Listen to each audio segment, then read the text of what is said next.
Alright fam. So FIFA just launched the best men's 11 squad and there's quite a lot of things that I disagree with. Well, for the most part actually they've gotten it pretty spot on, but there are some huge discrepancies and some things that's just making me feel like who is voting for these things? Like who is actually making this list? Sometimes it makes me feel that football is mostly run based on hype and PR more than the actual players and their abilities, and people just don't care about football anymore. Everybody just cares about hype. In this video, I'm going to attempt to rebuild the entire FIFA 11 Pro. Keep players that I think that deserve to be there, add players that I think did not get the love that they deserve, and also give you my reasons as to why I'm removing a certain player. If you like such content and want me to make more like this and give me more ideas, please like and subscribe to this video. Any support will be greatly appreciated. So let's get into it. So if you look at the best men's 11, Donnarumma was by far PSG's best keeper, by far the UCL's best keeper. The only other keeper I'd probably give a shout out to is probably Courtois. Allison, I think, had better years than last year, but I do think Donnarumma is like firmly in first place. He saved a penalty in the shootout versus Liverpool. He made some crucial saves in the knockout stages for PSG in the UCL. And I just think that he's been fantastic last season. Yes, he did make a move to Man City, and he's not as great as he was for PSG, but this is counting last season's performance. So I think Donnarumma definitely deserves to be on there. Next, coming to the fullback pairing of Nuno Mendes and Hakimi. Yeah, I think this is a no-brainer. I think both players are widely regarded as probably the best fullbacks in their position. Nuno Mendes especially, he's been redefining what it means to be a wingback. I've seen games where he just goes forward and he plays as a false nine. Like he'll be waiting for the ball in the final third for like some midfielder to pass it to him, and then he takes the ball and finishes it like a striker. Other times you see him taking the ball from the defensive line, carrying the ball all the way through the midfield, and then delivering like a through ball for an attacker to finish. Not only that, he's also great in one-on-one situations. We've seen how he passed the Amal test, he passed the Salah test, he passed every test that you could throw at him. So I think Nuno Mendes far and away is the best left back right now. And same goes for Hakimi, right? Hakimi also has been insane last season. I don't think you can find a better right back in world football right now. You could argue that Trent Alexander-Arnold deserves to be on there, but Trent Alexander-Arnold is not nearly as good defensively as Ashraf Hakimi is. Hakimi can do it all. He's fast on the wing. He's good in the final third. Maybe not as good in passing as Trent and not as good as crossing as Trent, but he's still pretty good. And he can hold his own one-on-one. He tracks back. He presses whenever he needs to. He defends really, really well. And I think last season he had like 16 assists or something. That's crazy if you think that's coming from a fullback. Combined with the fact that they won the treble and the UCL and he performed great, I think he deserves to be on there. Virgil van Dijk, probably this generation's best centre back. A lot of people are arguing that hey, he's on the decline now, which I can see. He's not at the peak of his powers right now, and you can see a slight decline. There used to be a time where he used to boast that nobody's dribbled past him. I don't think he's boasting about that anymore. I've seen so many memes of him falling on his face and stuff like that. But he's still, I think, one of the best centre backs in the world, and definitely last season as well. So he deserves to be on there. Next, Pacho. Yeah, again, PSG is clean sweeping this because they won the treble and they were amazing in the UCL. So I think Pacha deserves to be on there. He was integral to the entire PSG campaign. He was solid at the back. You could argue that maybe Saliba or Gabriel also deserve to be on there, especially this season, the way they're looking.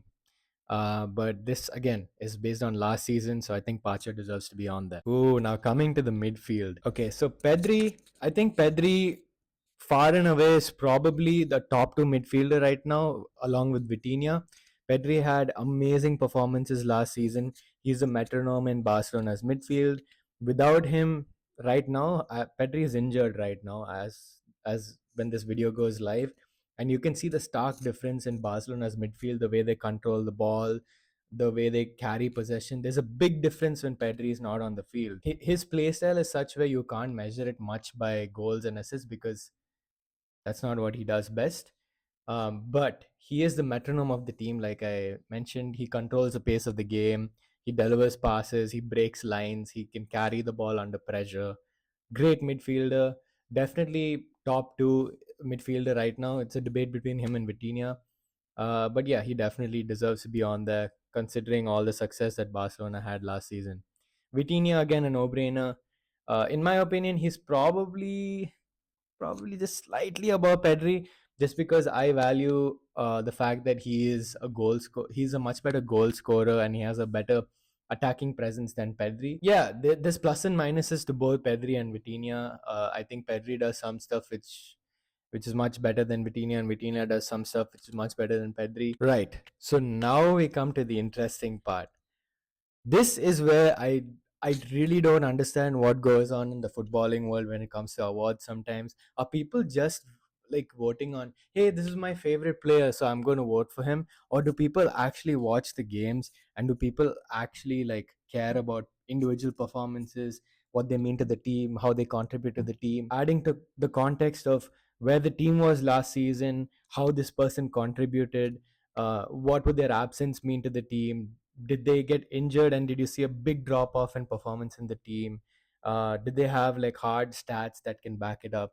I think people are just going off of hype nowadays in football. They see like a few flashy highlights on Instagram reels and shorts, and it gets so annoying. And I think that's what happened when these people voted for Bellingham and Palmer, because Jude Bellingham, great player, okay? We all know his potential. We all know what he did in the previous season, 23-24 season, I believe. He was probably one of, I would argue he deserved the Ballon d'Or that year.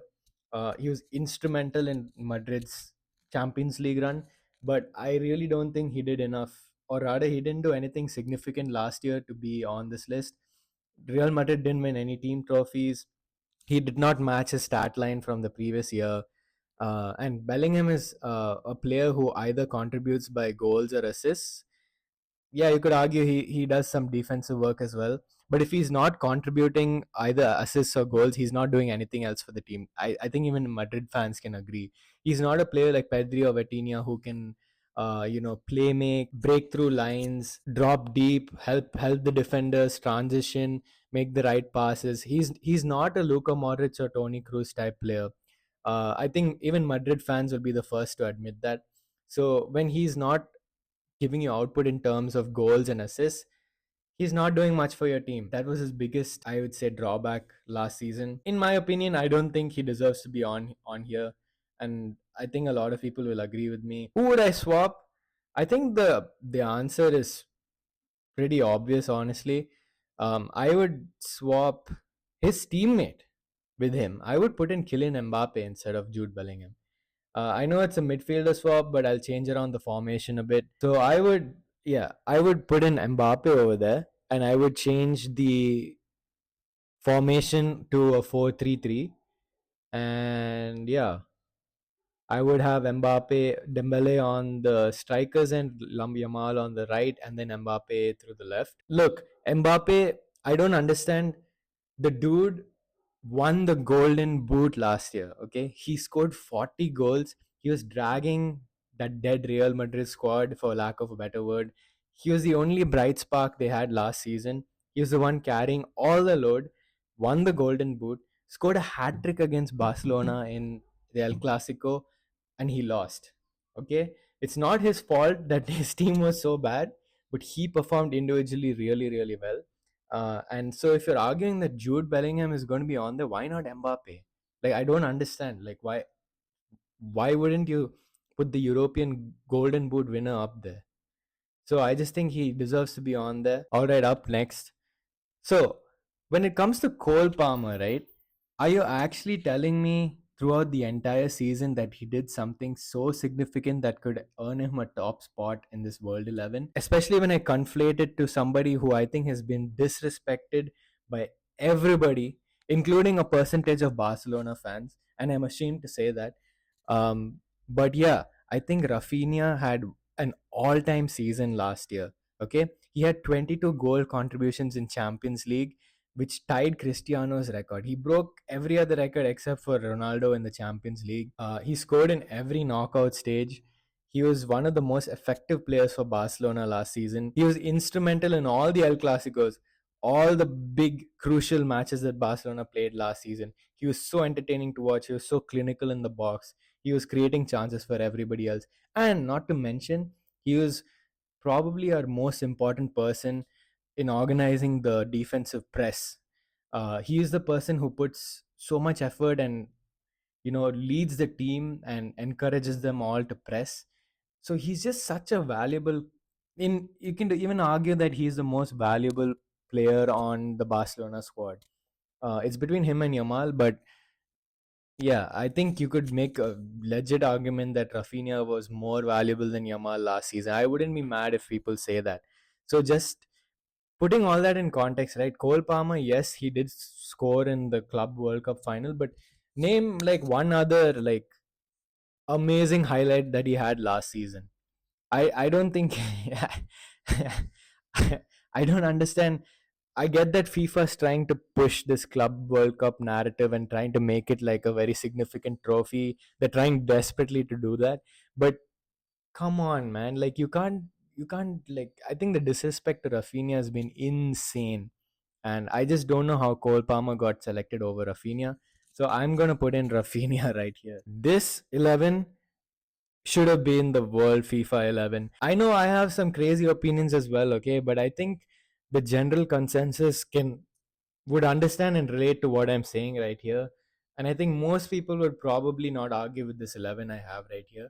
Other honorable mentions, probably Trent at right back. Courtois had a phenomenal season. He's probably the reason why Real Madrid finished second in the league last year. He bailed them out so many times, so I have to shout out Courtois as well. Centre back, you could argue that Gabriel or Saliba deserves to be on there. Caicedo, I think he's been playing better this season than he was last season. Well, you could argue like Harry Kane also deserves to be on there. He won the Bundesliga, he won the local cup as well, and he had a phenomenal record-breaking season. I think he broke a lot of Lewandowski's records as well at Bayern Munich. So I think he also deserves a shout. Yeah, I think this is a solid 11, and I had to make this video because I was so surprised when I saw the World 11. Like, how can you leave out Rafinha and how can you leave out the European Golden Boot winner? I don't understand. Especially because this is more of like an individual team. Like, you're comparing the best players in each position and then drafting a team. So, if it's based on individual comparisons, then I don't understand how you can select Jude Bellingham over Mbappe last season. I really don't understand. But yeah, that's the unfortunate world we live in sometimes. Yeah, I hope you enjoyed this video. Please like, share, and subscribe. And I'm going to be experimenting with different types of content, different types of football videos, and expanding my reach from more than just Barcelona coverage. If you like this type of content, please do support the channel. Any love would be really appreciated. And I'll catch you guys in the next one. Peace.